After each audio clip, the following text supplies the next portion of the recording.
প্রবল ঘূর্ণিঝড়ে সাগরের মাঝখানে একটি জাহাজ ধ্বংস হয়ে গেল। সেই জাহাজ থেকে বেঁচে থাকা একজন সৌভাগ্যবান ব্যক্তি একটি নির্জন দ্বীপে সাঁতরে চলে যায়।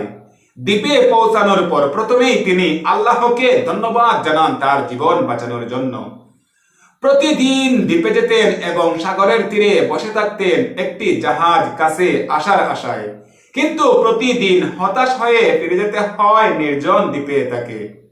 সে সময় দ্বীপে থাকার জন্য অনেক কষ্টের বিনিময়ে ছোট্ট একটি ঘর তৈরি করেন নিজের জন্য। বনের ফলমূল এবং সাগরের মাছ শিকার করে বেঁচেছিলেন। একদিন খাবারের সন্ধানে বনে গেলেন।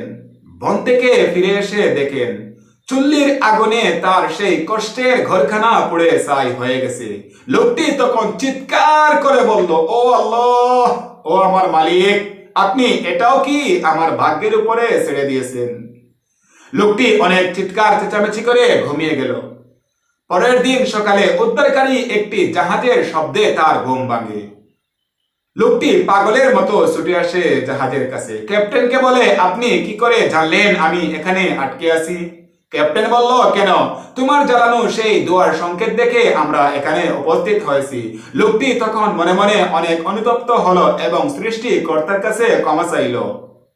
আমরা অনেক সময় ভুল করে আল্লাহকে দোষারোপ করি, কিন্তু আমরা জানি না আল্লাহ পাক আমাদের কাছ থেকে ছোট ছোট জিনিস কেড়ে নিয়ে অনেক বড় কিছু আমাদেরকে দান করেন।